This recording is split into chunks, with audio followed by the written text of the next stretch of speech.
Big Buck Registry's Big Buck Podcast, episode number 41, Inside Boone and Crocket.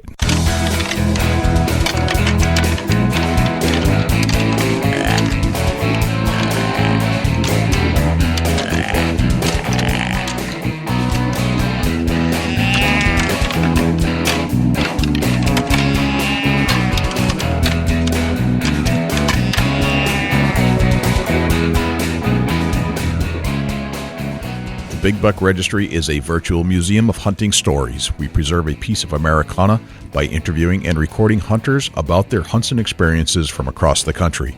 And who knows, maybe we'll learn a thing or two along the way that'll help us take our hunt to the next level.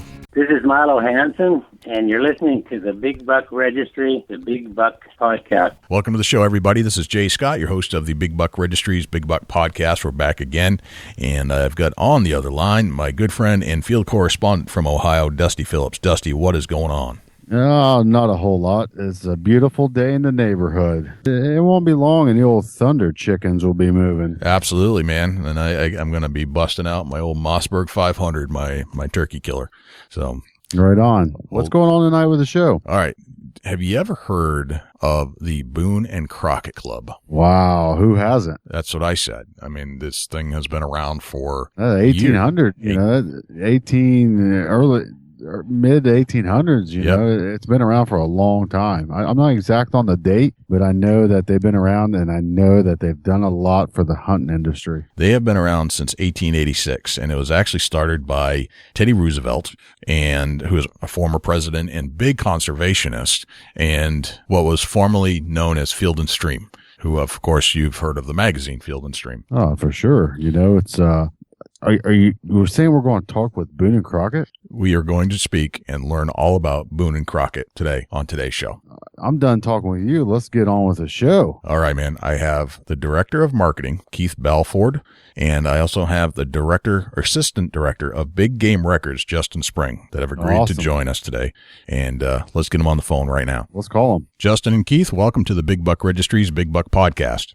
Thank you, Jay. Thanks for having us on. Well, thanks for joining us. It's not every day we get to talk to Boone and Crocket, and we think this is quite a pleasure to have you guys aboard.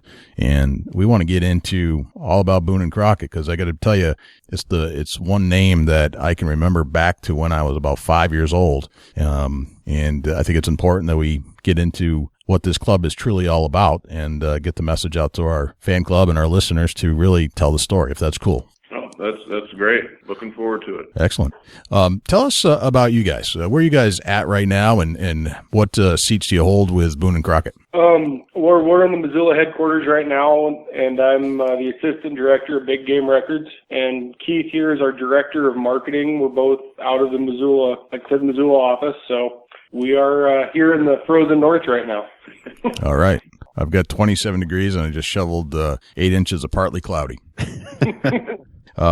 So how did you guys get involved with Boone and Crocket in the first place? With me, I went to school for wildlife. I got a degree in wildlife management and was kind of just working around the West Coast with different wildlife agencies and whatnot, and a job came open here. It's kind of how I got into it. That was almost 6 years ago now when I started. I've been here 12 years. I've had a background in marketing. Prior to this, I spent quite a bit of time helping companies in the outdoor industry with their marketing communications needs, and this position opened up with Boone and Crocket. They wanted to expand their ability to market and get their messaging out, and so we created a marketing department 12 years ago. Really? Interesting. So Boone and Crocket didn't have a significant marketing department 12 years ago? It didn't have one 50 years ago or 75 or 90 or 100 years ago. Wow. Interesting. Last year was the club's 125th anniversary, and we're not what you call your typical conservation organization that has local chapters and is accumulating a huge membership. Right. We're very much focused on the conservation work that we do. Obviously, the records and records keeping has been a big component of that. But it's been a very small organization for a very long time. This dates all the way back to Theodore Roosevelt when he founded the club. That's cool. Yeah. So let's get into a little bit of that history. Walk us through how Boone and Crockett first got its name and existence into this industry. Okay. Well, like I mentioned, the club was originally founded by Theodore Roosevelt and George Bird Grinnell. Roosevelt was a emerging politician in New York. George Bird Grinnell at the time was the editor of Field and Stream magazine, Forest and Stream, which is now Field and Stream. Interesting. And Roosevelt, fancied himself as an explorer, an outdoors person, loved to ride, loved to shoot, loved to hunt. He came out west in the late 1800s, specifically to hunt buffalo. And when he got here, this was in North Dakota at the time.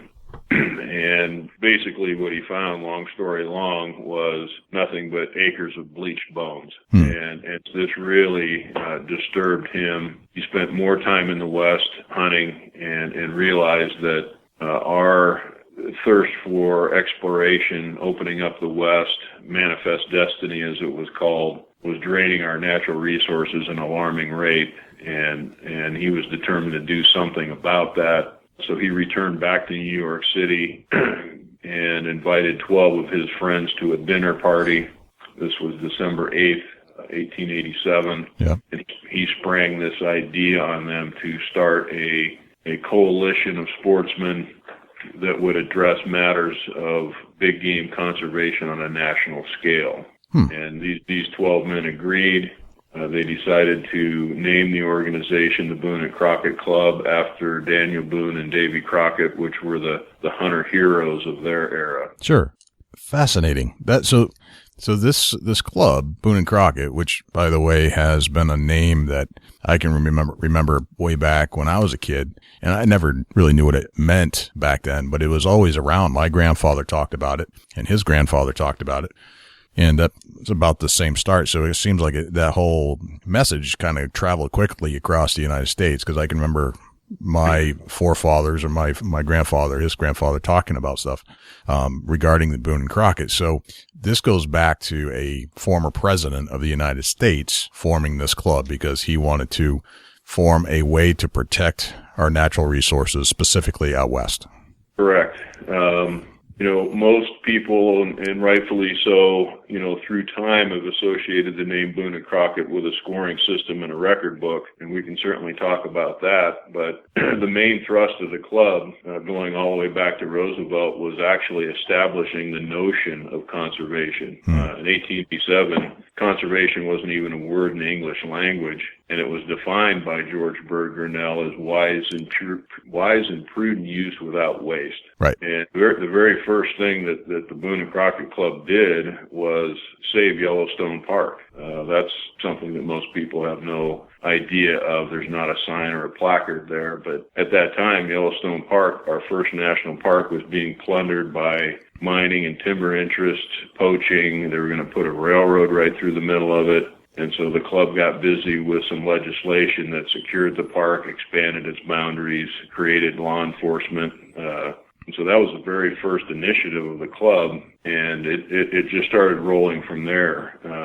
Literally everything that we have today in this country related to conservation, believe it or not, was either initiated by Boone and Crockett, started by Boone and Crockett, promoted by Boone and Crockett, and this is a long list, but the National Park Service, the National Forest Service, the National Wildlife Refuge System were all Boone and Crockett initiatives. Roosevelt's vision was huge. He basically started with a blank piece of paper. There was no government agencies at the time. We didn't have biological survey. There wasn't a BLM. There wasn't even a science of wildlife management. We funded, education programs, developed careers in wildlife biology. We're responsible for establishing the funding mechanisms that we have for conservation, like the Pittman-Robertson Act, right. The Federal Duck Net Program. The list goes on and on. So, lots transpired in 125 years. And the good news, at least to me anyway, is sportsmen did all this. We're talking about hunters. Right. hunters established the National Wildlife Refuge system. I mean, that sounds like an irony, but that's factual. This is a great part of American history that is not well known by many people unless you're a career wildlife professional. You've studied this in your course materials and you know that history. Right. I was going to ask you about the Pittman-Robertson Act. We interviewed a fellow out of Alabama who wrote an article about Pittman-Robertson and how the funds are given, basically taken from guns and ammunition sales and then redistributed to the conservation efforts in each state based off of the number of hunters and the amount of forest land that you have. And that was in 1937, I think, when that came in. So this predates the Pittman-Robertson Act completely. Boone and Crocket, yeah, we started, like I said, in 1887, and, you know, a lot of legislation, a lot of conservation policy happened up until Pittman-Robertson. You know, the amazing thing about the Pittman-Robertson Act, 1937, we're in the heart of the Great Depression, and sportsmen elected to tax themselves. Huge commitment. You know, taxes are a four-letter word right now, but if you can imagine sportsmen stepping up or stepping out of a soup line and saying, you know what, I care enough about wildlife that I'm going to pay that extra, you know, few cents out of you know, every dollar to help wildlife and sustain these outdoor traditions that I love. That was a huge sacrifice that's gone greatly overlooked. Right. Yeah. Especially back then, that was to be taxed on anything. And I guess, you know, pre-1937, it was, you talked about Teddy Roosevelt finding the bones on the prairies, and that kind of thing was happening more or less across the country, not just out west, where I think there were about 2,000 deer left in Alabama in 1937 when this act went into play. So it was a necessary thing to do back then. And without Boone and Crockett, without Pittman-Robertson, we would not have wildlife as we know it today. No, that's true. And you know, there's a great misconception here that you know, the loss of all this wildlife, the near extinction of the bison, the extinction of the passenger pigeon, the loss of the Audubon sheep and the Merriam's elk, and, you know, the complete drain down of the wild turkey and white-tailed deer and all that stuff was a bunch of irresponsible hunters running around shooting everything. And a lot of people forget that at that time, commercial market hunting was a business. It was a career for a lot of people that didn't have jobs. We didn't have the, you know, instituted cattle ranching industry that we have today. I mean, this is how we fed a growing nation. And we talk about legislation. Senator John F. Lacey of Iowa was a Boone and Crocket member. He passed the Lacey Act, which pretty much dropped the hammer on market hunting. That was something that had to go. Right. You know, even my young daughter, she's, you know, in elementary school, is being taught that, well, we used to have all these buffalo, but hunters shot them all. And that's grossly wrong. And so anyway, yeah, something definitely had to be done. And it's, you know, without a doubt, what we've been able to accomplish with our wildlife is one of the great reversals of fortune in world history. Fascinating.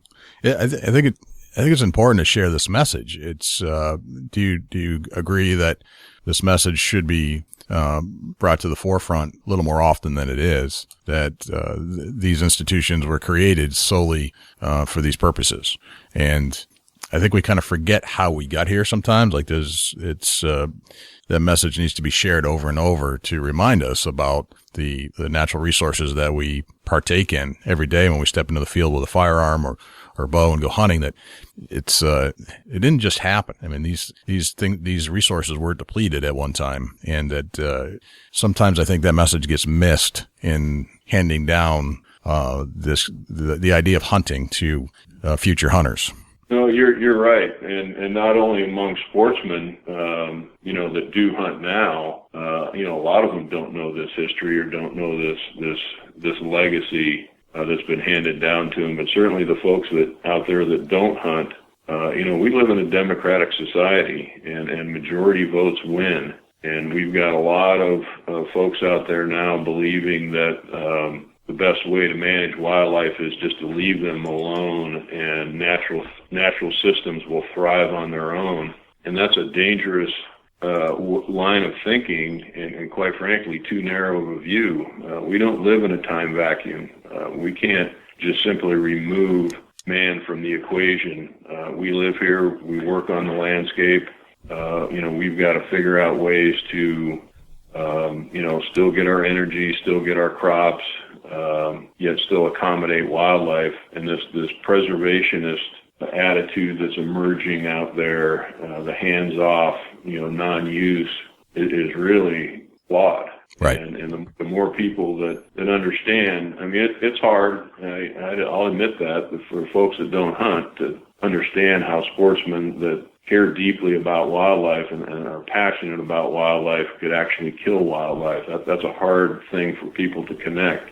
But fact of the matter is, this sustainable use model that we have in this country, call it sustainable use, call it user-pay, public benefit, it's got a lot of different names, is what has recovered the wildlife and is the reason why we have abundant wildlife and we still have wild places and wild things. Right. It's not so in other countries that don't operate this system.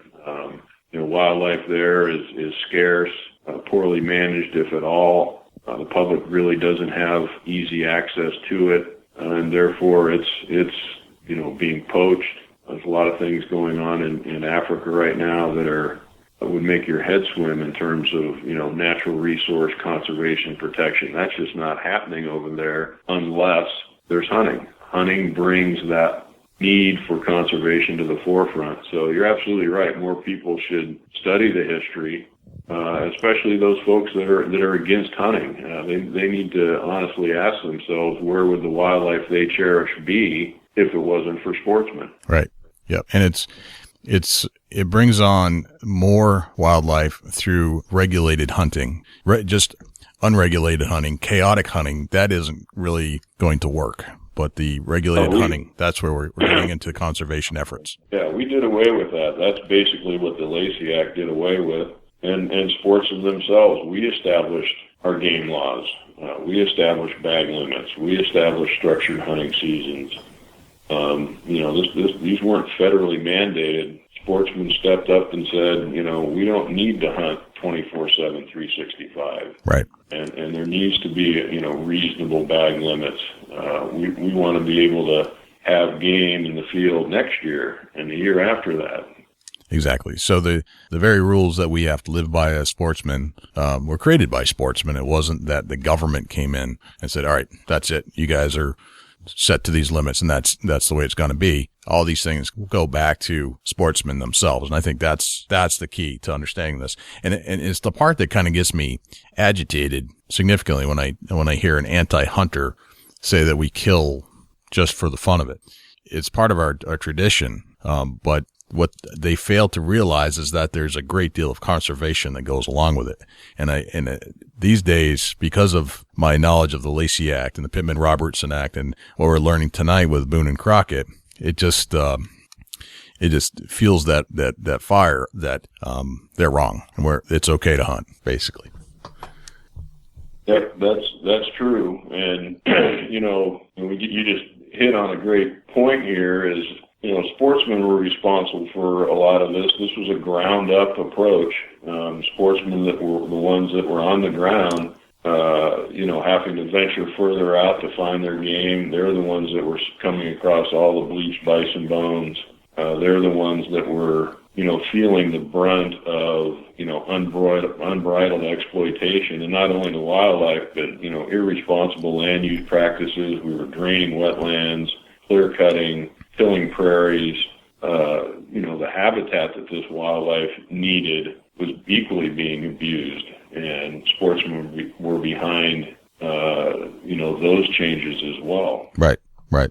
Absolutely. Let's move on to some some rules behind Boone and Crockett. We've established that Boone and Crockett had significant influence on game management and conservation efforts in the United States. With that came rules as the Boone and Crockett Club. Tell us more about the club itself. What does it mean to be part of the club these days? Well, the way we're built, and again, this goes back to Roosevelt, is by charter we have 100 what we call regular members. That's the voting body. That's the officers of the club. They're the guys that financially contribute to the club at a very high level. And then getting back to Roosevelt, he wanted to keep the club small and nimble from an organizational standpoint, but he realized that in order to do this tremendous amount of work, he needed professionals. And so we have another level of membership, which is called professional member. And these are your career biologists, educators, communicators, politicians, industrialists that may not financially contribute as much as the regular members to the club, but through their careers and their expertise, help, generate ideas, vision, that sort of thing. And then we also have an associate program where anybody who believes in the ideals of conservation, fair chase, as a fan of Theodore Roosevelt and anything that he started or belonged to, can join the organization. It's kind of our grassroots level. That's your $35 a year membership, and that's kind of the numbers structure. And then within that, the club has we're kind of a committee type organization. Okay. Where we have committees dedicated to various areas. We have a conservation policy committee, a wildlife health committee, a records committee, obviously, that Justin's involved with, outreach, communications, publications, and a lot of our club officers sit on these committees and they volunteer their time.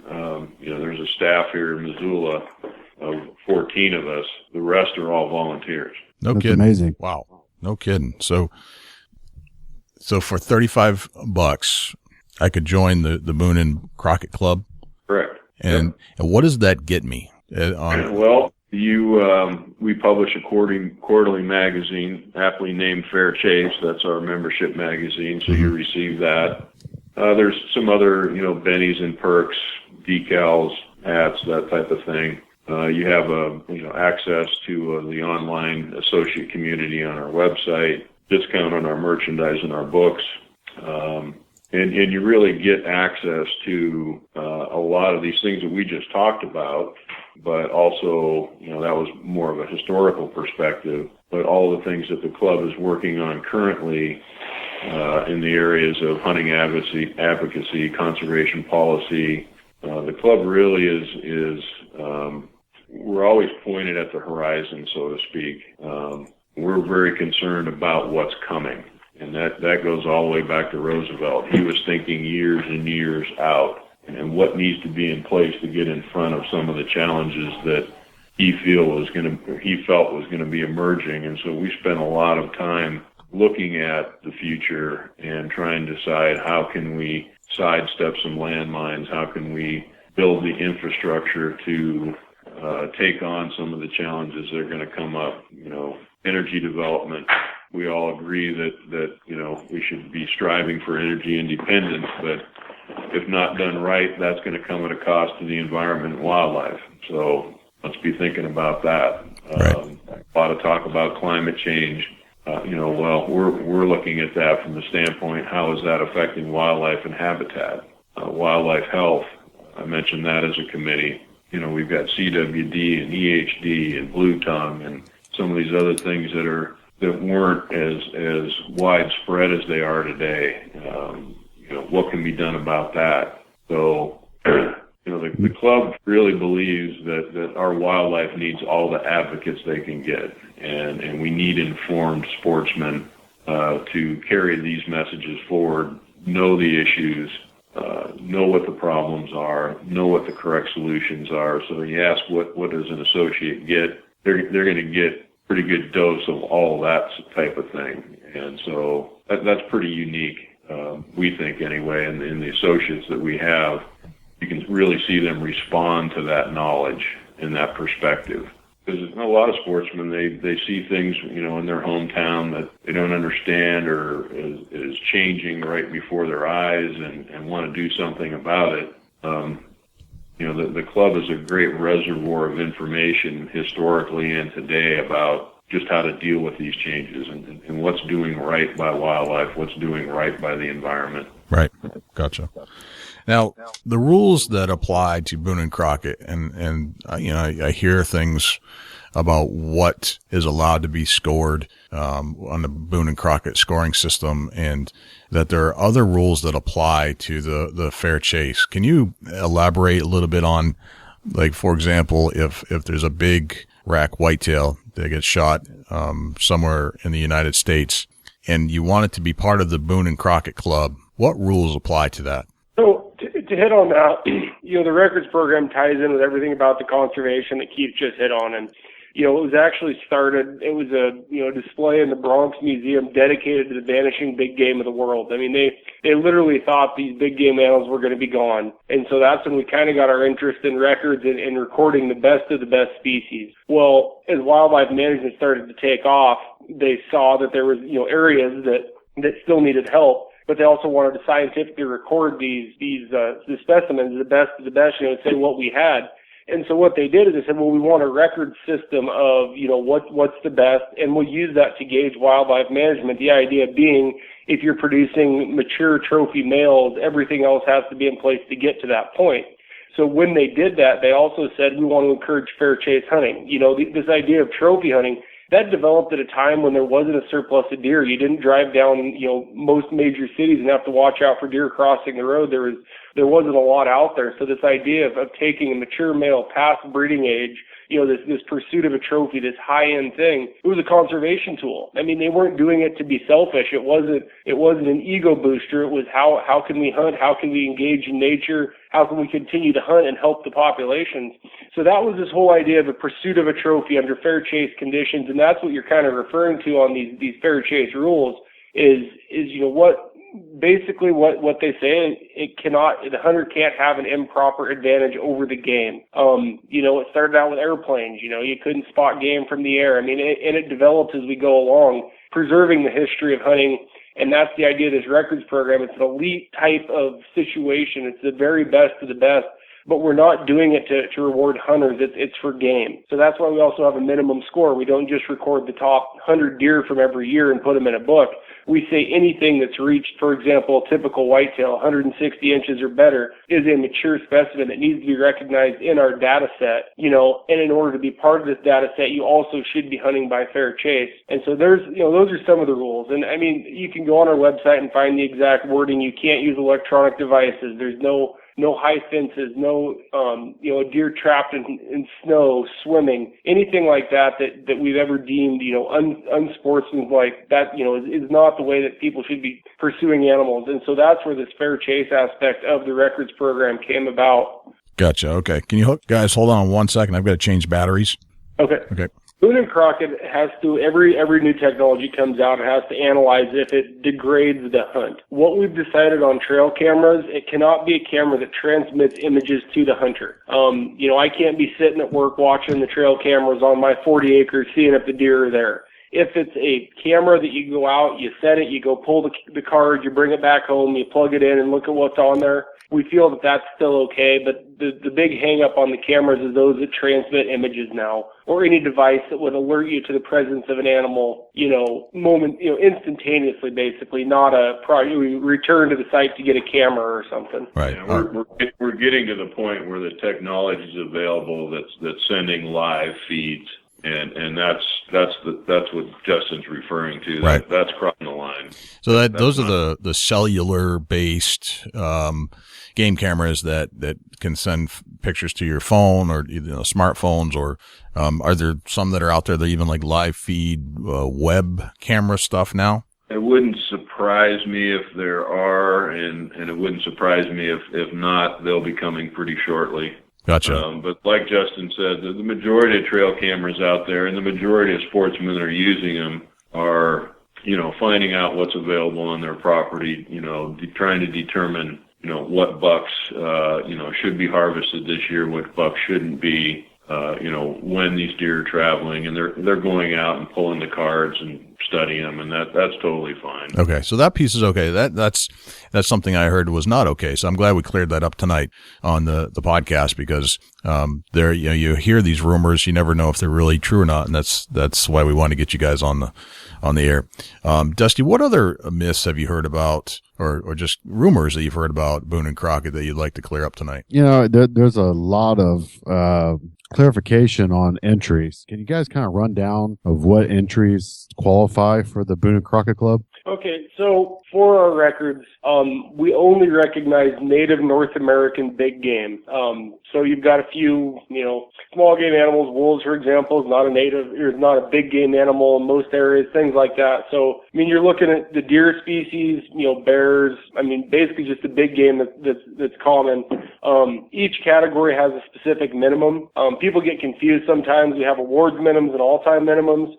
The all-time minimum is just used for one book we do every 6 years. The awards minimum is a Boone and Crockett qualifying trophy. And like I said earlier, we've set that level saying this is the top of the top. This is a mature specimen. Anything that meets this awards minimum, which is B&C minimum or higher, is recognized and goes into our data set. So, for example, whitetail cannot, you take a great buck, it needs to score 160 inches typically. You contact one of our official measures who've all been trained. It's a 4-day course. There's 1,320 of them, I believe, right now around North America. They're the ones that are going to talk to the hunter. They're going to have them fill out the information form, hunter guide and hunt form. I have a database that tells me how far people are taking game, what weapons they're using, weather conditions that happen. So we collect that, demographic type information, and they also make sure they explain to the hunter the rules of fair chase. The big ones for whitetail that we see, radio use. So, some states allow it. You cannot guide a hunter to game by radio, but the OM is kind of the one that takes care of all this, in the field, and this is all on our website.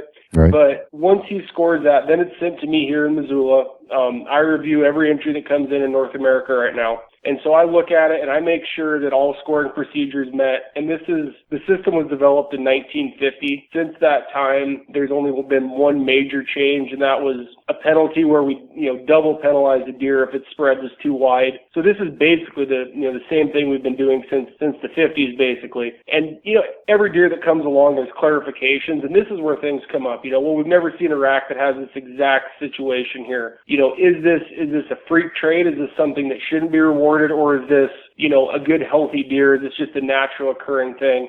And that's where I think a lot of the misconceptions come from. Boone and Crockett's out to get people. We're looking for the normal. Bilateral symmetry is common throughout, all species. You look at anything. It's left side matches the right side. There's our symmetry points. Mass is present when an animal has plenty of forage and everything. Mass is a sign of age. Mass is a sign of fitness. Right. So that's what they're designed on. Right. I'm gonna cut back a little bit. Say you're a hunter and you've harvested a mature Ohio slammer, a nice whitetail. What does a hunter do to get in contact with Boone and Crockett to get their buck scored? You go to our website, and one of the menus is Big Game Records. Find an official measure, and you can put in your state, and it will list all official measures in your state with their contact information.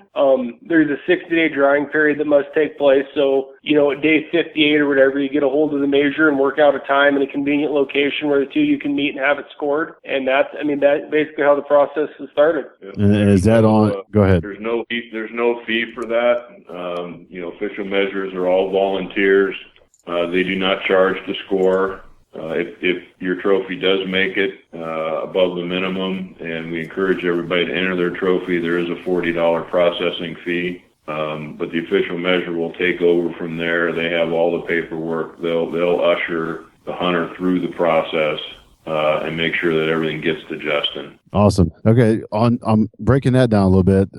Is that a yearly book, or how long or often does your book come out for your records, and how long does your record stay in the book? With the our records system is broken into 3-year periods. Okay. We're currently in the 29th awards period, and that's that awards minimum that I spoke about earlier. Right.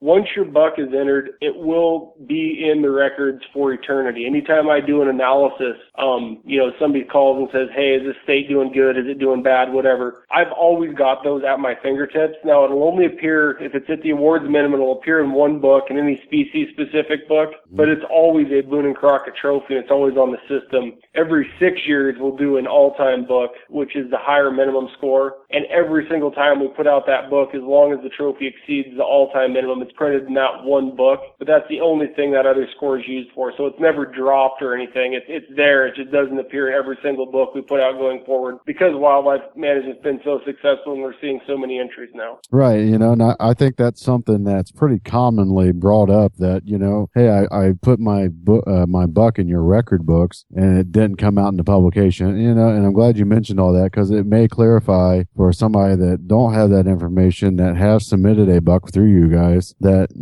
not every book gets your name printed in it. Right. I think that's one of the big, being me and Jay being in Jay and I being in the hunting industry and what we do, it's pretty common to hear talk, of, hey, I submitted a buck to, Boone and Crocket, and it's no longer in their record book when they print it out. And I'm glad you covered all that. Just maybe a listener that hasn't did the research and don't know all the details, then that's a good point. It's not always going to be there, but it's always on file with you guys. And we do have an online trophy database that you can sign up for, and those list every trophy taken that's ever been, that currently exceeds the awards minimum of any awards period. So you can always access those trophies on that website. Tell us a little more detail. Tell us a little detail about how they can get online and register their buck. What I'm saying is that you can go onto our website, and it's called Trophy Search, and you sign up. Currently, it's $50 a year, but basically it gives you 100% access to the same database that I work in, day in and day out. You can search by name, you can search by whatever. So if you've got a buddy that says, hey, I've got 15 bucks in Boone and Crocket, you can type in his name and see if they're really there. But you can, this would list everything. So say you want to check a particular county, any buck that's ever been registered and accepted for Boone and Crocket is going to show up on there, where it may not be in an awards book or an all-time book. Right. That's some good information for a hunter to have for a county that he's either acquiring to hunt or he lives in that hunts, the county where he's at. That's some good information. Let me ask you this. How many trophy whitetails are in your record book? Excuse me, I didn't hear you. Give me how many record book whitetails do you guys have on record? I actually just ran some numbers today, and with everything accepted and whatnot, we have 14,000 plus. That's impressive. And a lot of deer. That's typical and non-typical in there. So right. That brings me to something we're going to kind of branch out. I'm going to ask both of you. Memorable bucks. This is the Big Buck Registry, Big Buck Podcast. Let's get into, give us like top 3 most memorable bucks that's in the books. Well, I can say for me, the ones that I've dealt with, the most memorable ones aren't necessarily ones in the book. They were scoring them for young hunters or, somebody that was a great buck. Truthfully, the wild deer, they're cool, but the stories, when you get to meet somebody and put a face to a hunt, and it's the biggest deer that they've ever seen in that state or something, but, may not rank nationally, those are the ones that stick out to me. The guy that was in the right place, right time, hunted his whole life, and, that one morning looked down out of the tree and there stands 190-inch typical. Yeah, that's a dream of mine, 190. Well, there's always, the campfire fodder of great bucks, and I think you're referring to as well, legendary deer. And, correct. And some of those are, past world records, some are current world records, some are state records. It's really hard to put your finger on one. I think what Justin is saying is true. It's really the story behind those trophies, regardless of what they score. Right. Do you have let's go with one. Can you tell us a quick story of one of your most memorable bucks that you was able to hear the story on? Well, for me, it'd have to be the James Jordan buck, which was the world record typical up until 93. That's been surpassed by Milo Hansen's. This was a typical whitetail that was taken, long time ago. the guy's out hunting for meat, iron sight, single shot type rifle, comes across a big track, walks out the track, gets a shot at this deer, falls in the river, goes to get his buddy to help him get it out, comes back, the deer's gone, they search the river, they find it. He's meat hunting, not a big deal. This is in, middle of the country in Wisconsin.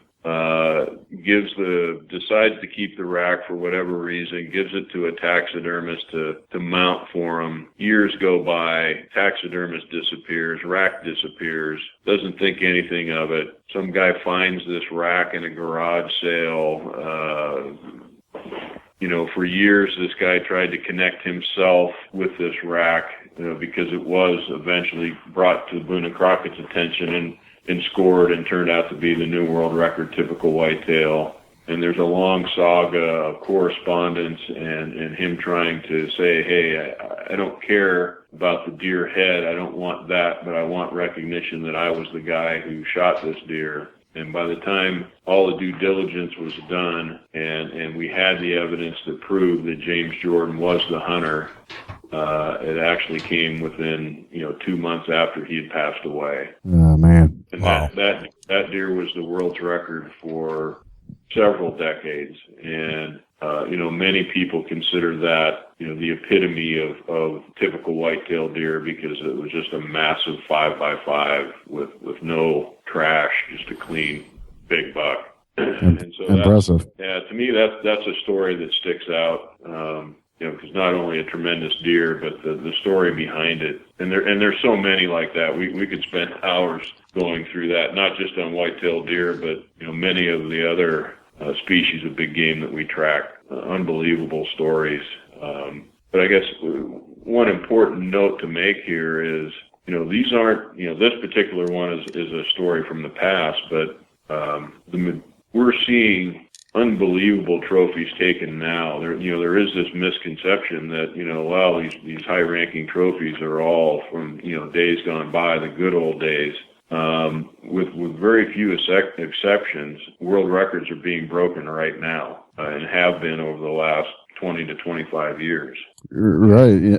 I'm going to add something to that there. You talk about there's a lot that to qualify you for Boone and Crockett. And if it's something that really that sparks your interest, do your research and find out how you qualify for you guys. The trail camera issue. That's something that if you're hunting a Boone and Crockett, you're trying to get in the books, just take the time and do the research. It's available. Yeah, rumors are a dime a dozen. All this information that we're talking about and more is on our website under the Big Game Records tab. Policies, procedures, our fair chase statement, like Justin said, how to find official measure, the whole process, all the minimums, when the books are published. And, you mentioned something that just occurred to me, and we've heard this before too, with folks saying, hey, I entered my deer, but I never saw it in the book. There are quite a few state record organizations that we support out there that maintain, whitetail records just for their state. And a lot of people think, well, hey, I entered my buck in Ohio Big Buck Club. And that means it's entered with Boone and Crockett. That's not true. That means you entered it with Ohio Big Buck. If we don't have the score chart and the entry, that means it never made it to us. Right, and that's a good clarification, to get that out there. Gotcha. So it's important to go to the website. The website is very extensive, by the way, and it has every single piece of information that you want. I've cruised it, and it's all there. One of the questions I had about all this, and it's kind of a question I think we need to answer, is that why score record animals at all? Well, like I mentioned, this was started as a data set, and we are the only organization, only data set like it anywhere in the world where I have a comprehensive North American set of what trophies have done. There was recently some of our members pulled it up and looked to see, our trophies getting bigger, our trophies getting smaller. There's analyzation. So the reason we score it, and hunters need to remember this, it's cool to have your name in a book, but the reason you're scoring it's for conservation. You're putting your buck in so that we can analyze that and say, okay, here's this point. This is what the deer did. This is the antler it grew. We ask for age. I mean, that's why we do it, is for conservation. And that is probably the most lost concept in this whole process, is that this isn't about, your prowess as a hunter. This is about the animal, the management, and the steps we took to get here. This whole thing is very much a conservation record, like Justin was explaining. In the early days, the records program was used to, track the recovery of game species as we brought them back from near extinction. We could track this progress. And now we've got, 100 plus years of this data set, and wildlife managers refer to this data in gauging the success or failure of their policies. You have a particular area that maybe our records historically show produced a fair amount of mature specimens that made the record book, and then over time that's fallen off. Now that's a red flag to these managers that says, hey, something's happened here on the ground. It could have been an environmental event. We might be releasing too many doe tags. We might have too liberal of a harvest. Maybe we need to adjust things. So when you have that Boone and Crockett animal and you're entering in the record book, you actually are contributing to the future management of that species in your state, in your county. Gotcha. Can we go and say that if records are being broken, that it's a representation of a healthy herd of animals? Broken records, I've been asked this commonly. It's almost to a point where some of our records is physically the maximum that an animal could ever grow. So a new broken record doesn't mean near as much. It's just overall entries. I mean, if an area is putting in a bunch of 160 and 170 typicals, that's a sign too. So don't think that just the world record would signify an improvement. That's actually almost to a point in many cases as a freak that doesn't really mean near as much as the overall number of these, lesser bucks, but still amazing Boone and Crockett specimens. Those are just as important as the number one for what we do. Gotcha. If you think about records as a conservation record and tracking conservation success, and you boil it down to the fact that if trophies are coming from a given area, given county, given state, given region, what have you, that represents that there has to be mature animals living there in order for them to grow large enough to be a trophy.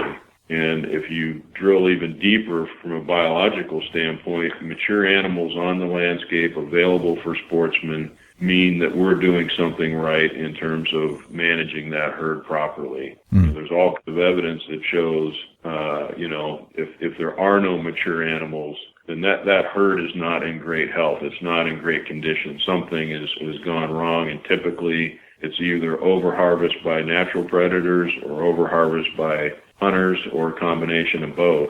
So it is a conservation record, and like Justin said, when we see a new world record broken, that's certainly a cause for celebration. That's a fantastic thing to see. That reaffirms the fact that these aren't just trophies of old. But overall, when we see volumes of entries coming from places, and especially new places, you've got, Kansas arrived on the scene here about 10 years ago as a trophy destination for whitetail. Kentucky is emerging right now as a new destination. Some of the eastern seaboard states that hardly ever had a Boone and Crockett entry, Maine, New Hampshire, Connecticut, they're producing mature animals. That's a testament to the sportsmen in that state and the state wildlife agencies in that state working together, doing something right. Gotcha.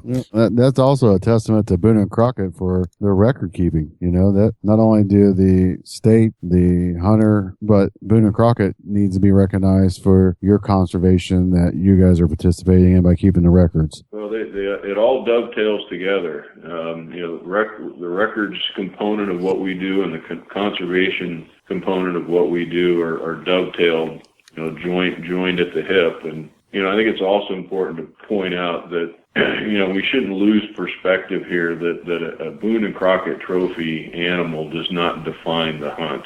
A trophy, any trophy taken in fair chase is a trophy.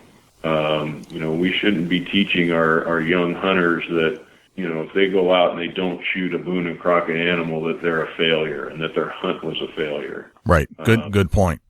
No, again, I'm going to parrot what Keith said there. I mean, this is the biggest thing I see is people disappointed because they don't get a certain ranking or whatnot. So you basically have the position that it's not that there's this anomaly out there that is determining whether or not the herd is healthy. It's more about the number of submissions that come in. The more the submissions, the healthier the herd, generally speaking, and that the conservation efforts are working in the manner in which it was designed to work. Is that accurate? Correct, 100%. Okay. As one of the things that I think is important, and you're not Boone and Crockett is not the only club out there that scores record bucks, or animals. There are other groups, but it is important to you and to the health of conservation efforts in wildlife to make sure that your message gets out there so that you can continue to get these entries, and it's not just that you get an entry, but that you get multiple entries to determine whether or not your efforts are working. Is that also an accurate statement? Right. And very true. And you bring up, there are other methods out there, and we don't have any rules that say, you can't put it in any other book or any other recognition. That's fine. We just ask that if it does qualify for us, you include us, because, our motivation for this is conservation. And so that's our concern. And, right. Anything that just barely squeaks in is just as important as a new world record. Right. And being the director of marketing, it's important for your whole goal is to get the message out there so that you can keep an accurate tabs on the health of the population of animals throughout the country. What are your challenges when it comes to that? Well, the challenges is just, any type of communications, ways to, reach a large enough audience that's interested in getting this message out there. A lot of things that we talked about, conservation record is actually the purpose for the records program and the reason why people should enter their trophy.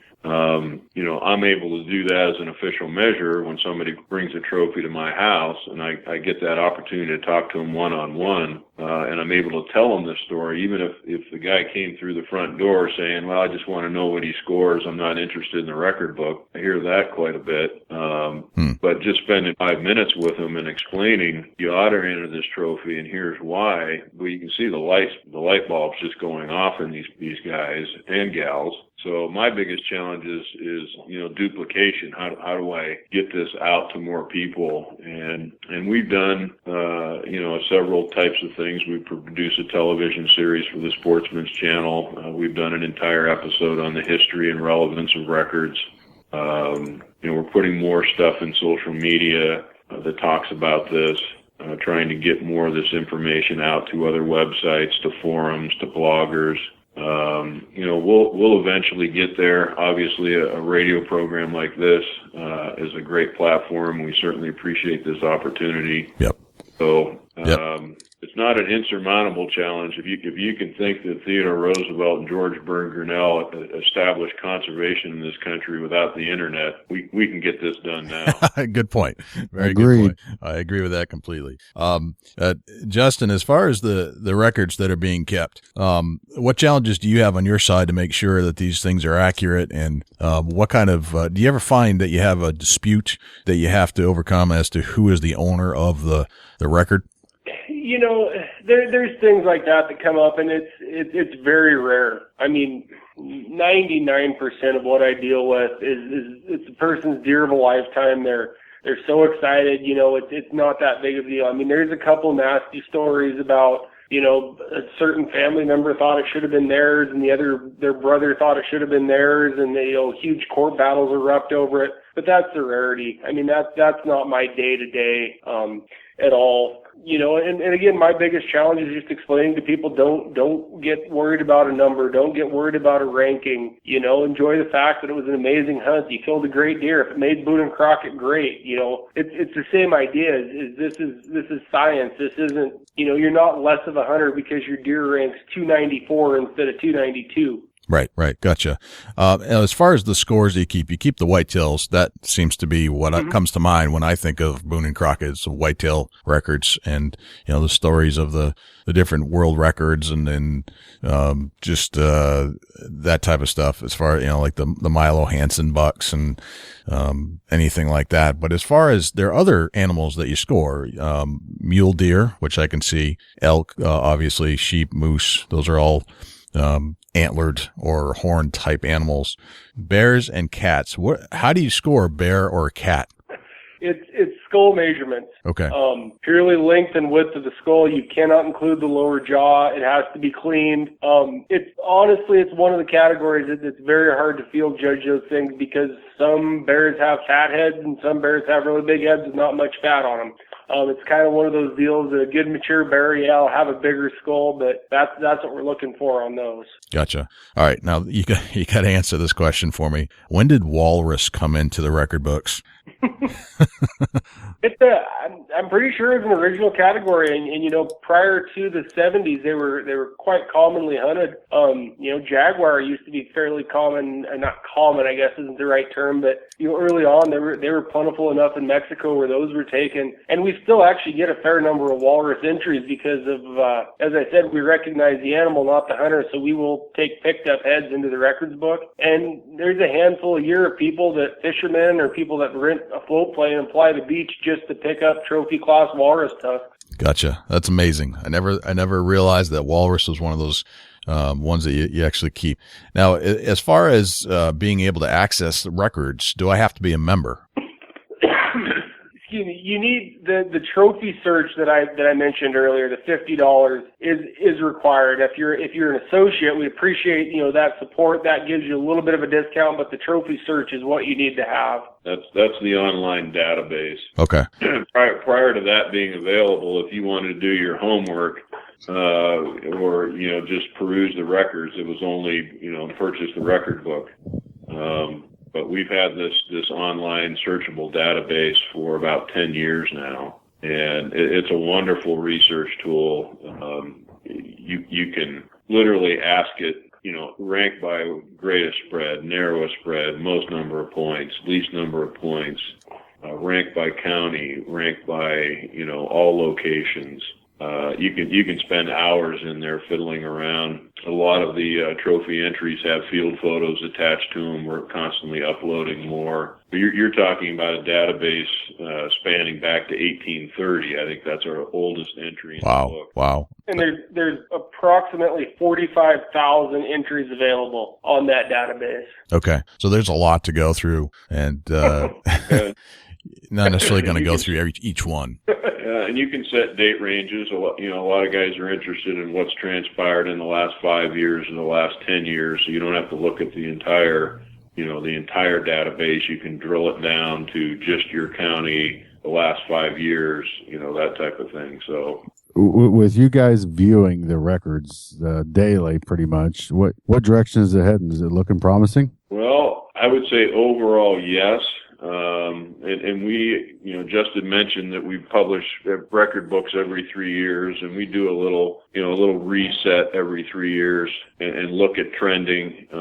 I would say there are a couple categories that we're concerned about that we've been watching, caribou being one of them. Our caribou herds are in decline, woodland caribou, Quebec Labrador caribou. And when entire populations are in decline, naturally you're going to see that appear in records. Right. When these populations recover, that's reflected in the records as well. But for the most part, our sheep are in great shape, our deer are in great shape. Some folks believe we don't have quite the number of trophy class mule deer that we used to. There's some truth to that, yet we still see tremendous trophies every year. I think, if you ranked it in terms of total entries, whitetail's number 1. I think black bear is number 2. Pronghorn's number 3. Pronghorn has been slightly off lately, but, a lot of things kind of ebb and flow. Nothing is crashing, which is the good news. Like Keith mentioned with those categories, it goes right along with percentage of North America that they inhabit. Obviously, whitetails take up they're found in more locations than anything else. So quite obviously, we're going to have the largest sample of those.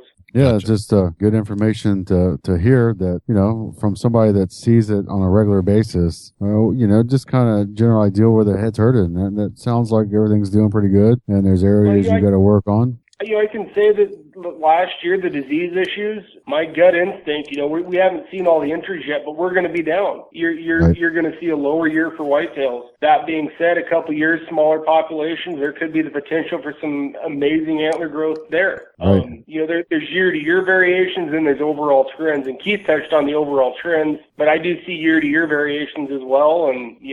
And whitetails are fairly static relatively. They're not blowing up. They're not going down. They're kind of hanging on. Desert sheep are blowing up. Caribou are in tanking pretty much in many areas. So, each species is you could do a full show on each species basically. Right. We understand that. Gotcha. Here's a couple of interesting trends that I've noticed. The number of Boone and Crockett trophies taken by young hunters and female hunters has been booming.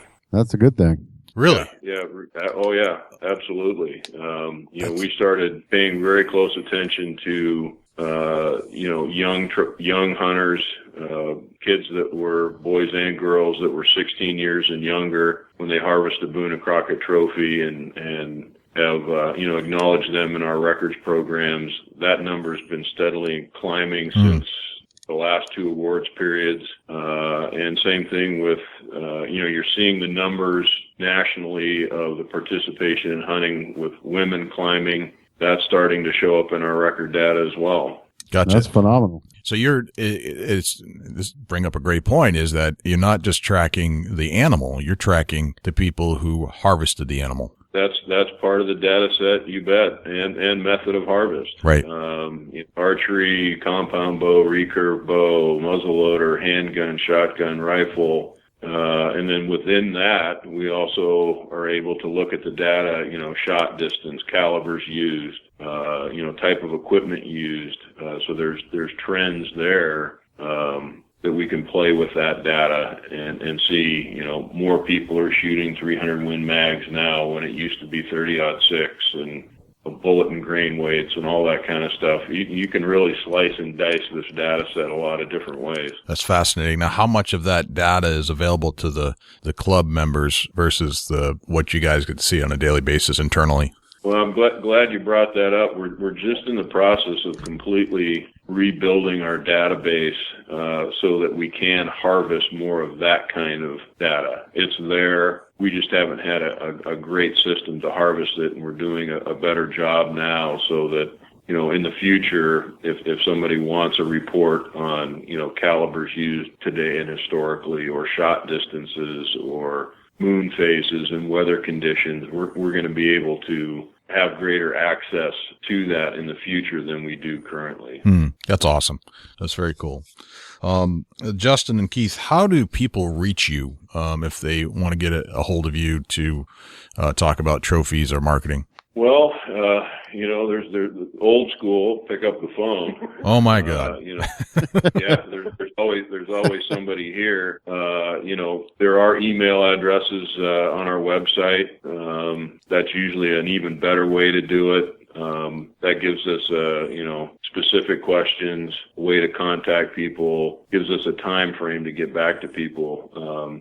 We are a small staff here. We try and accommodate everybody in as timely a fashion as possible. So sometimes picking up the phone, you might not get immediate response, but an email will get responded to. Our Facebook page is also very user-friendly as well. We've got a guy on there that you can have dialogue on there, and it'll come to the right person in the club as well. And commonly somebody's question, there's 10 other people out there with the exact same question, so we try to answer anything that comes in there as well. Gotcha. So you've got a fairly active Facebook page and somebody that is dedicated to that page to answer questions. Yeah, absolutely. Awesome. Very cool.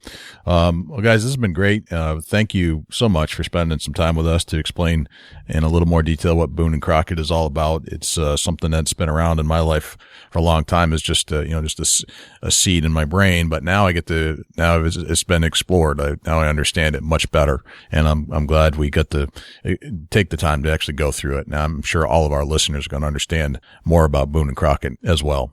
Well, certainly anybody that's traveling through Missoula, Montana, stop by our headquarters. We've got a gallery out front, a world record display, and Justin's here 24/7, 365 to answer all questions. Beautiful. And you'll just give out his cell phone number and we can text him, correct? Yeah. Beautiful. You can call him. Well, awesome, guys. But again, thanks again for joining us. Thank you. Man, I just learned a lot about Boone and Crockett that I did not know about. I learned way more of a meaning to Boone and Crockett than trophy bucks. That's what, in my mind, for years before I became an adult male, I didn't know that much about it. But now I know a lot about it. Right. I knew more than I knew before. That's a fact. I know a ton more. And I think it's such an important message to get out to our listeners and our community, because this is one of the founding fathers of the conservation efforts in the United States, period. And we would not have conservation or whitetails or any hunting in the United States as we know it today if these guys didn't form together back then to create a conservation effort. And that goes right on to the Pittman-Robertson Act, which we talked about with Jeff Markhamson down in Alabama earlier this year, and the Lacey Act, of course. It's all tied together, and it's all for conservation. And I think from here on out, not only am I going to thank God for a nice whitetail, but I'm going to thank my grandpa, and I'm going to thank Boone and Crockett for what they've done for us. Mm-hmm. And Teddy Roosevelt. It's crazy. It goes all the way back. And so, I think it is important to join these clubs. It's not that much money. It's really cool information, but those types of records being kept actually do mean something to conservation, because as we were talking to Justin, as we were talking to Keith, we learned that they don't really care about that one giant specimen. That may be the record book, and that's what everybody sees and hears about in the media, but that's actually not what they're looking for. They're looking to make sure that there are plenty of entries coming in for big deer, period, across the country, and to see which states are starting to come forward with some better records. And it's a database for biologists too. Exactly. It's a database for biologists, and it's about not just the deer, but the people that are harvesting the deer, whether you're male, female, young, old, what you harvested it with. All those things go into the decision-making in the way that we hunt and what we can do and what we can't do. And these guys are a very influential piece of that. Yeah, it boils down to if you're having trouble, you think you're not seeing a deer that you've seen before. Well, if you got 4 or 5 buddies that haven't submitted their bucks and they've killed trophies, just submit, have them get in touch with Boone and Crockett. Yep. Have them get the word out there that they've harvested a nice mature whitetail, and it may help in the long run. Not only for your state, but your county. They got to pinpoint it down where they can do some conservation in your area. Exactly. Right where you hunt, and that's important. That's very important. And so if you've submitted a deer to the Big Buck Registry online on our Facebook page, or if you submitted a deer to Chubby Tines Outdoors, and you've got a deer that's pretty significant, 160 or better, it's probably worth your while to submit it to the Boone and Crockett Club. You don't have to be a member, from what I understand. After talking to those guys, you can just... And it's free just for the scoring. Yeah. Right. They're just interested in the conservation biology side of things. And you can get it scored and potentially enter those record books. So you should definitely do that. So if you got a big buck and you've submitted to Chubby Tines or Big Buck Registry, definitely consider sending it into Boone and Crockett as well. Well, Jay, that about wraps us up for tonight, and I look forward to getting on the Big Buck Registry, Big Buck Podcast next week. Thanks for tuning in. Jay, how can they reach you at the Big Buck Registry? All right, I'm going to run down all our contact information. You can give us a call at 724-613-2825. Give us some feedback about the show or a big hunt that you've been on. You can text us pictures there as well. Just make sure that if you're sending in a big buck or a buck that you just want to have posted on our websites, or potentially have a story done on it through our podcast, just make sure you include at least the first name of the hunter, the state in which it was harvested, and whether or not it was a special situation like a first buck or something like that. And we'll post it up there if it meets our qualifications. And I don't post all of them, but most get on. If you want to visit our website, it's www.bigbuckregistry.com. You'll see and be able to listen to and see all our blog posts there about the stories we share on the Big Buck Podcast in more detail than what you hear here. You'll be able to listen, but also read about it. You can find us on Facebook at facebook.com/Big Buck Registry and twitter.com/Big Buck Registry. And we are on all kinds of podcast directories if you want to listen to the show. We're on iTunes, Blueberry, Stitcher, TuneIn Radio, and Libsyn. Dusty, I think that's a wrap, man. Awesome. I'm Jay Scott. And I'm Dusty Phillips. This is the Big Buck Registry's Big Buck Podcast. See you next week. Can't wait.